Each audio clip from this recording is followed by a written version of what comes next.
Well, here we are, guys. Yet another reaction video to Something CinemaSins. And this time, it's a Robert Zemeckis film from DreamWorks and 20th Century Fox. Everything Wrong with Cast Away in 14 minutes or less. Yeah. So, I have, of course, been meaning to get around to reacting to this. And, yeah, who doesn't love Cast Away? Definitely, I don't know, like, one of Zemeckis' top best films that he's done.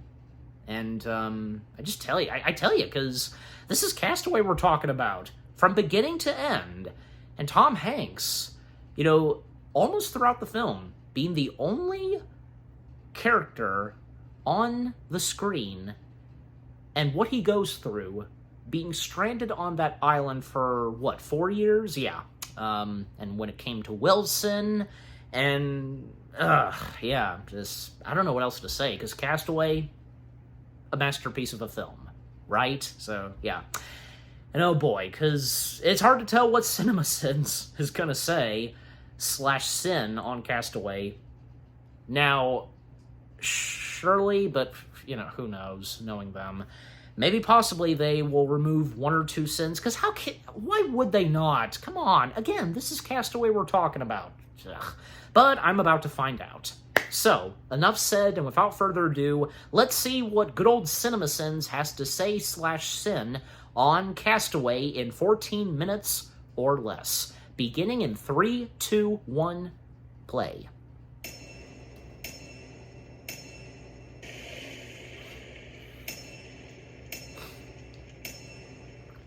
41 seconds of logos. By how many millions and image movers, FedEx outbid UPS for the product placement here? Let's be honest, you can find 100 different ways to ride a guy onto a deserted island without it involving a worldwide shipping leader. So this was scripted as product placement to help fund the film. Yes, that's right. This movie about a man who spends years on a deserted island and befriending a volleyball starts with a box-lid view of a package being sent from a wife in Texas to her cheating husband in Russia. It's from my wife. While the intrigue surrounding this package might make a great movie, we're 4 minutes in and all we've seen is a very twisted FedEx commercial. Kid runs through a barricade and guard blows his whistle at him, which kind of proves the inefficacy of whistles, if you ask me. I took the liberty of sending this to myself. Okay, but why did you send the package to this restaurant first, so that this kid had to run a mile to get to you? Why not deliver it straight here? Unless you just love giving this kid candy bars and CD player. 15 minutes! Crunch time! Crunch time! God, almost all of this movie's opening is useless, wasteful, and makes me angry. Look at that cheese! That Evian! Too bad none of that stuff ends up on the eventually crashed plane and washing ashore to the island, along with the ice skates and the volleyballs. Honestly, how many minutes of setup did you need in order to know his life was fast-paced and he was a very successful smart guy prior to being shipwrecked? My guess is it's way less than 10, and yet here we are. Today's truck was 2 minutes late. Tomorrow's will be 4 minutes late, and then 6 minutes late, and 8 minutes late. Next thing you know, we're the U.S. mail. In Russia? Serious question. Does the U.S. Postal Service deliver mail to Moscow? I heard about this doctor down in Emory in Atlanta. It's been a while since I've seen this movie. Is Stan's wife's cancer responsible for Chuck's plane crashing on the island? They sure have spent a long time on it. After the previous year's The Green Mile, where he was married to Bonnie Hunt, Tom Hanks decided to date Helen Hunt in this movie. It's the rare back-to-back love interest game known in Hollywood as the Hunt Double. Just in case you have any doubt about Chuck's adventuring capabilities, here's a bunch of pictures, plaques, and books so that assholes like us won't say, how does this ordinary dude survive on a deserted island? Damn, this is overkill. Looks like they invited home for the holidays, the family stone, Home Alone, and a hint, like, you know, Holy, knowing what he's done, Chuck. What about our Christmas? I got a gift for you. Is it something super on the nose thematically, like a watch? I hope it's a watch. No one will be seated during the Chuck and Kelly exchange Christmas gifts before he gets on a plane and he buried the lead by not giving her the engagement ring that he planned to give her all along scene. I'll be right back. Jeez, it's almost like he wants his plane to crash. I bet Wow, this movie takes a you full know. goddamn 21 minutes to even begin to cast anyone away. Jesus, basket weaving Christ. Chuck finds the airplane seatbelt in under 0.05 seconds, an impossibility that's more impossible than him surviving this plane crash. He's going after the watch? Man, the power of boners is f***ing stupid. Okay. That's very important to him, so. It's worth a sit off. You know, a better Thank pilot, you. played by Tom Hanks, and Please don't let that be the experienced only war one landings, that like you've watcher. removed. Like his situation needed more urgency. Now the spinning jet engine is going to chew him up. Run, Tommy! I'm surprised a megalodon doesn't eat him before he makes it to the island. Not only does Chuck survive a plane crash into the ocean and this engine explosion, but also survives a freaking monsoon in this raft. Good thing we saw his sailing trophies and a picture of him on a bike earlier, because I was having my doubts about this until I remembered that. Honestly, this looks bad, I know. But after Forrest Gump, Joe versus the Volcano, Captain Phillips, and Cloud Atlas, these right here are only the 5th roughest seas Tom Hanks has ever faced. Look, if you cut out the opening and the ending of this movie and make it just about his time on the island, I love this movie. But later on he's going to do the math on how unlikely it is anyone will find them because of the size of the search area. And I can't help but apply that same logic back to the fact that somehow he managed to drift unconscious onto an island that appears to be the size of an amusement park. Yes, Zuzu's pedals are... Helen Hunt's watch is still there, somehow. One thing this movie does extremely well is long takes, often with a stationary camera. I mean, how many filmmakers have the balls to do a dozen shots like this? The answer is, however many directors have worked with Tom Hanks in his prime and know to trust him, but I'm still removing a sin for the directorial restraint. Okay, this there we go. Came in with the time Yeah. and is a super trained sailor and knows better than to draw this message. Okay, so they do have some positive things to say on His this. hope away sight gag, it temporarily made him stupid. I mean, just look at his stupid ass here. He knew enough about tides to put his raft and the FedEx boxes up on that next tide-free level back there, but not enough to draw this message elsewhere. Things this movie either doesn't address or just utterly glosses over. Potable water and how long a person can go without potable water. I mean, seriously, you cannot take salt water and boil it to make it drinkable. All this dude's drinkable water is coming in rain-on leaf variety, which we see him do once or twice in total. And how reliably consistent can that be? My ultimate point is that this movie seems to super gloss over the whole freshwater concern. What is that? Extremely smart person What takes is that? entirely too long to work through the obvious coconut answer to his audio riddle. Hey, anybody? Look, I love Tom Hanks. You love Tom Hanks. The whole world loves Tom Hanks. But hearing him shout into a void like Jerry Lewis and the Nutty Professor really gets on the nerves fast. Hi, nice lady! Nothing says FedEx company man like a guy who just crash landed into the ocean and floated to a deserted island on a raft. Like, I'm gonna pretend like this is my sorting table and then I'm still on the clock. It's like the realization that the coconuts are the noise he's been hearing triggers the first indication for him that he is both starving and thirsty as and that's a little weird. He's been more worried about collecting packages the tide brings in than any of his human needs. The balls on this guy, bringing this many back before even knowing how he's going to break into them? Wait, I should have started with the coconuts on this guy. Can we do another take? Of all the ways to first attempt to break open a wild coconut, this guy goes with the Nolan Ryan method. Goddamn Mother Nature, did you maybe overdo it on the coconut security? He seems really surprised to find a cave on the island he hasn't even begun to explore prior to now. FedEx is now statistically more reliable at And pretty delivering much, yeah. packages from that plane to this Nobody island is than on it the delivering island. I bought on eBay to my front door.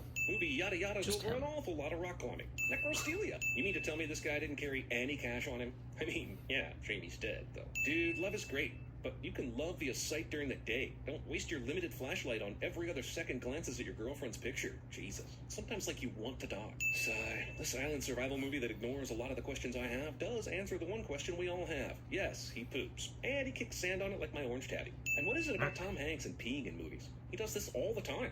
Forrest Gump, Green Mile, A League of Their Own, Apollo 13, Toy Story. The man must have gotten tired of movies not addressing whether or not people pee and decided, I'm going to right a terrible wrong with my acting career. Again, the movie deliberately showed me a glory shelf of his sailing accolades, so the idea that he would think this half-ass without a sail could ever work is just an excuse to bloat the runtime. Looks painful. Like, way more painful than not ever having gone out there on a half-deflated raft in the first place. Sorry if I'm having trouble finding my pity. He's drinking that Painful. chocolate milk It really cave pond is. water, and if you don't vomit or at least gag a bit, you're not human.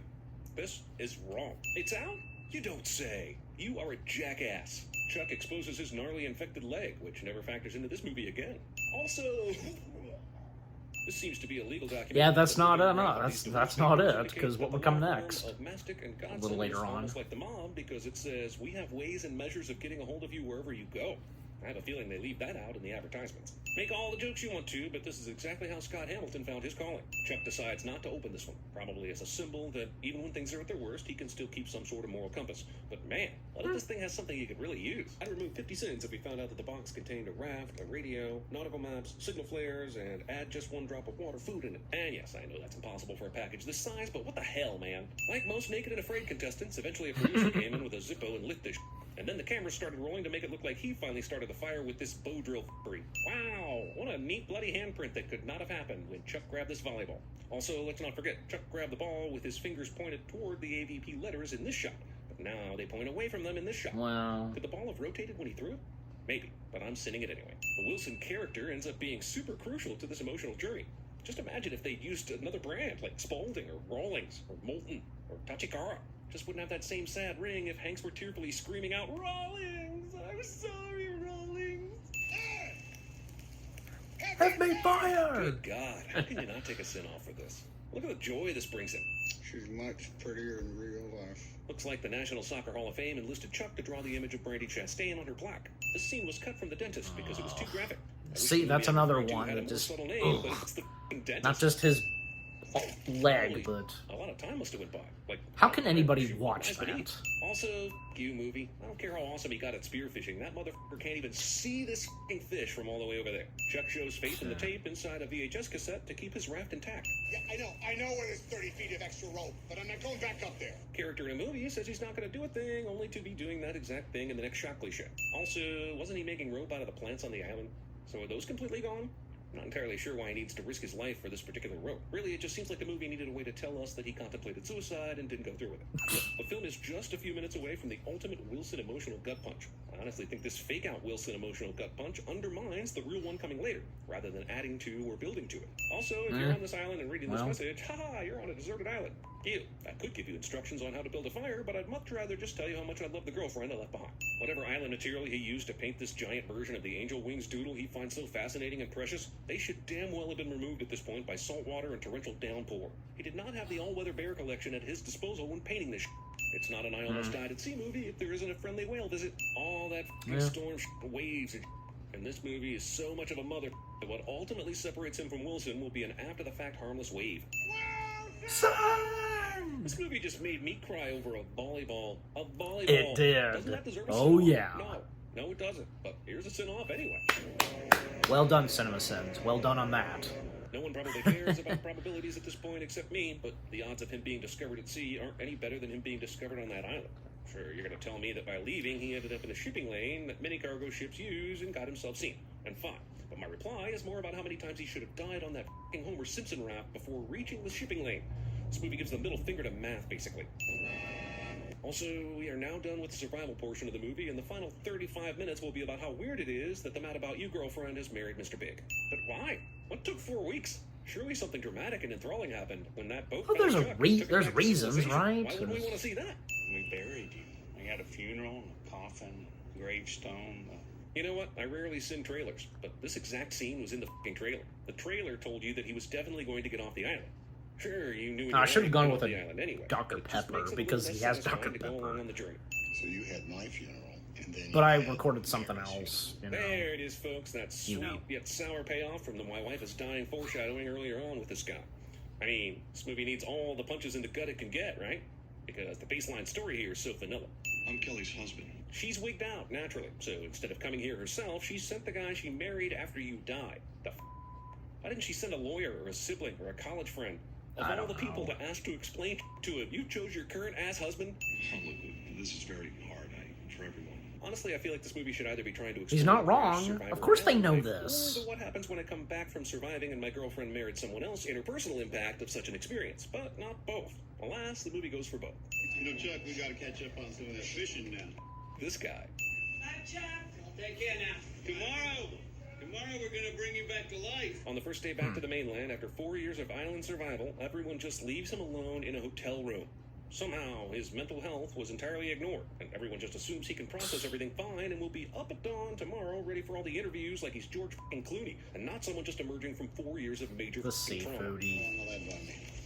About 10 minutes. 10 minutes with the girlfriend who thought I was dead for 4 years and married while I was gone should be just enough time for me. Also, I gotta admire this cab driver. Chuck is famous right now and has been through a lot, but he can't spare any time for this guy. Hey man, Memphis at this hour is a hotbed of cab activity right now, dude. I need to be free to earn that sweet, sweet weeknight at 1 in the morning Memphis cab fare. Thankfully, his impulsive late-night visit to his ex-girlfriend's house comes at a time when the kids are asleep and the husband's conveniently gone. And it's raining, so she has to invite him in. Houston Oilers Wow. or the Tennessee Titans? We went to the Super Bowl last year, and they almost won by 1 yard. One lousy yard right at the end. Yeah, about that. Thanks for crushing my soul again. But the 1 yard was a chance to get within 1 Wow. point, and then hope something weird didn't happen with Al Del Greco on the extra point. Then overtime. Who knows what would happen in overtime? But stop with the "we would have won" narrative. Can I drive it? It's your car. It's good, because my taxi is gone. He didn't even wait the 10 minutes. Chuck found the least sympathetic cab driver in the world. He didn't give two f***s about this dude. It's hilarious, and I'm sitting it anyway, because the sin count's probably pretty low. Okay. Sudden vehicular Yeah. gift is sudden. You were dead for a long time. Would a Jeep maybe make up for it a bit? I can't give you my vagina, I'm afraid. Let me get some stuff out of the back. I know that she told Chuck that this was still his car, but she and her husband have been using it as a second car. Now, tomorrow, Mr. Big is going to wake up and see that the family has to use one car without being consulted. Chuck can wait a few months. Kelly will be available again in no time. Oh, come on. He did not see her and definitely did not hear her in this rain. This kiss... Not hear her, but I'm sure... She thought he was dead. Of course she still loves him. Ends up symbolizing everything I hate about this movie, which is that his survival becomes all about his love for her. Then they neuter it by giving her a new husband. Life? Fine. But this is no longer a story deserving of film treatment. He ends up sad as like me. I hate you. I gave a letter to the postman. Chuck likes to play songs that are apt to the situation, and luckily his favorite artist Elvis Presley did a song called "Return to Sender," which is perfect for... Yeah, Tom Hanks, I'm pretty sure, yeah, he's an Elvis fan. Chuck is at a literal crossroads in his life, and I appreciate the heavy-handed symbolism. But dude, seriously, go wherever this woman is going. Is there even really a choice? He does look in that direction at the end, but he should already be in his car.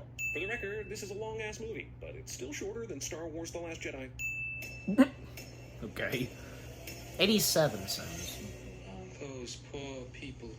The boat's coming off. He's ripping the wrapping paper. It's a... Tonight, Babbitt's balling, wind behind the bone. Zach is motivated to prove he can survive the 21 days. His overall lack of experience in is it making him afraid, or may hurt him. Or what? Zach begins with a PSR of 6.8. Elaine. Mr. Peterman. Jabba! Look up and Jabba! 87 hours is a shameful outrage. This is just an egg timer. You are a sad, strange little man. And you have my pity.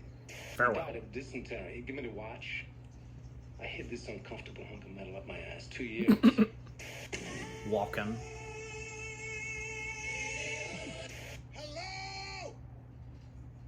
Anybody? Oh no. Oh, wow. You got That would have been something if that was in the movie. God, that would have made the movie interesting now, wouldn't it? Wow. Okay. Alright, so that was Castaway. Okay, yeah, everything wrong with Castaway in 14 minutes or less. And that was actually not that bad. I'm glad to see that CinemaSins did have a good chunk of positive things to say. Especially, I'm pretty sure they would not dare, disrespect anything towards, say, because it's true. This movie found a way to make us, the audience, cry over a volleyball.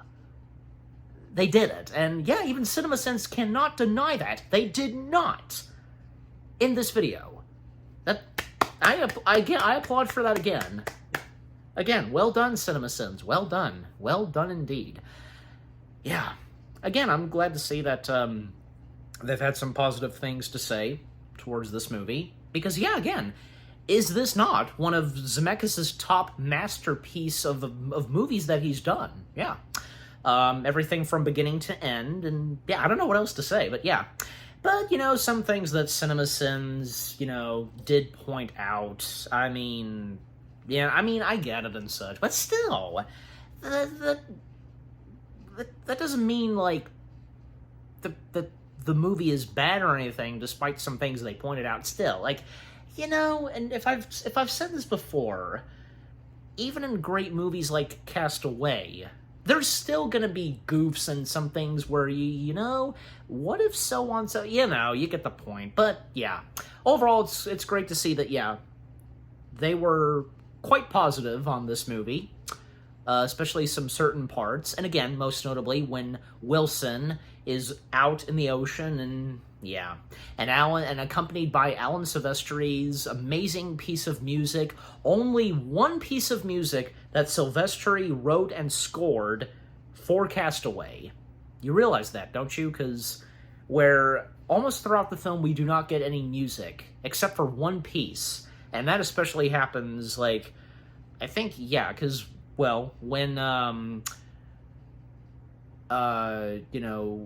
he and Wilson, Chuck that is, when they finally disembark, they pass those waves, and they're watching as, they leave.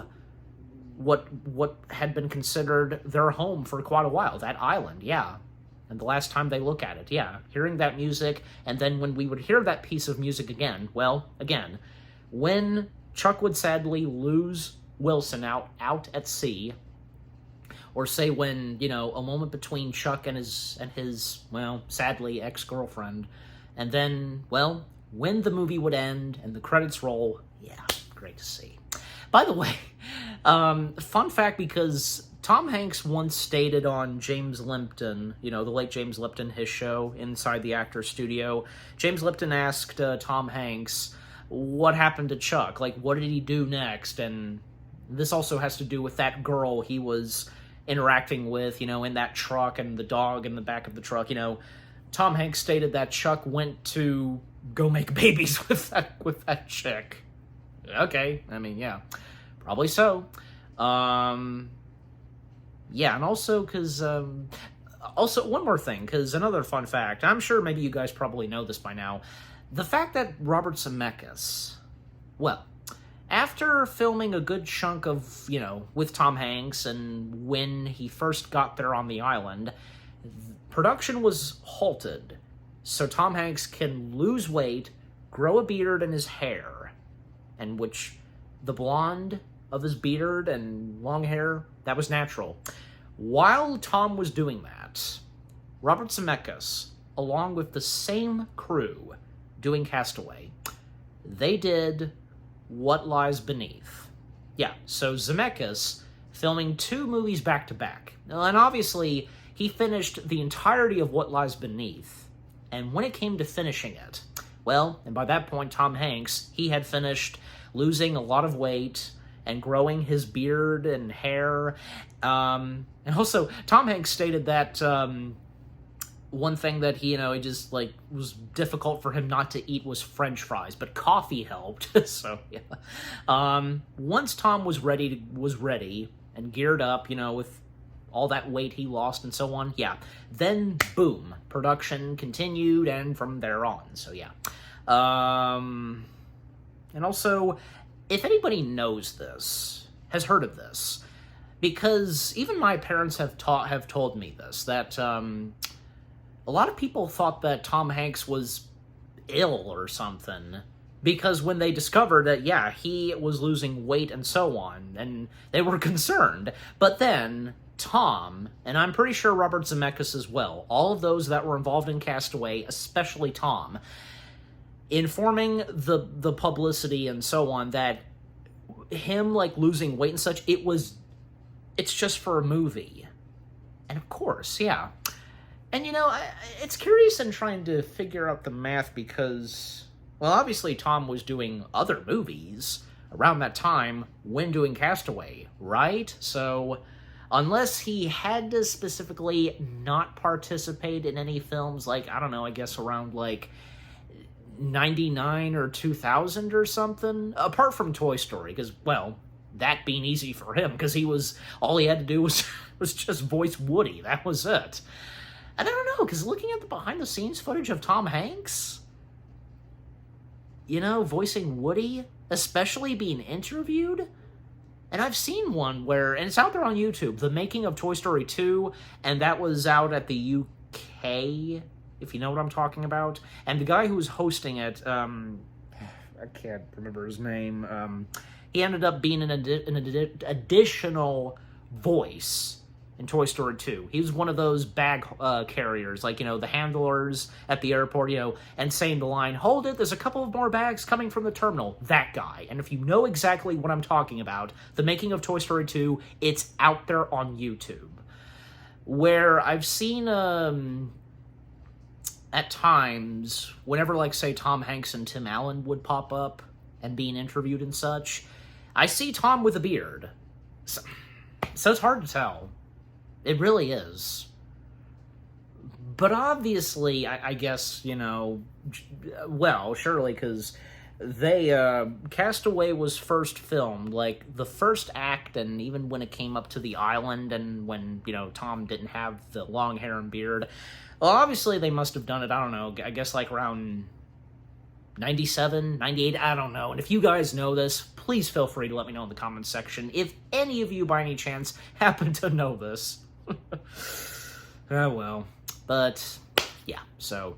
But I think that's pretty much gonna do it, so, yeah. But, yeah, so, yeah, overall, what CinemaSins had to say on Castaway in 14 minutes or less, pretty good. That was a pretty good CinemaSins video. A good chunk of positive things they had to say on Castaway. Great to see. And what about you guys? What did you think of the CinemaSins video itself? What they had to say on Castaway in 14 minutes or less? Anything you agree or disagree with? But I'm pretty sure, yeah. Great to see that, you know, you guys think so too. That great to see that they've had a lot of positive things to say on it. And, of course, some specific parts, as I said, and, you know, and what was in the video. Yeah. And is Castaway one of your top favorite Robert Zemeckis films? Yeah, and with all I've had to say, my reaction to it, of course, and yeah, what did you think of my reaction to it? Leave comments and give this reaction video a like, as always. And so, with all that being said, thank you very much for watching. I hope you guys enjoyed my reaction to the CinemaSins video of everything wrong with Castaway in 14 minutes or less. More reaction videos are coming your way. They're going to be awesome. Keep looking forward, and I will see you guys in the next video / reaction. Take care, and peace out. Wilson! Why not?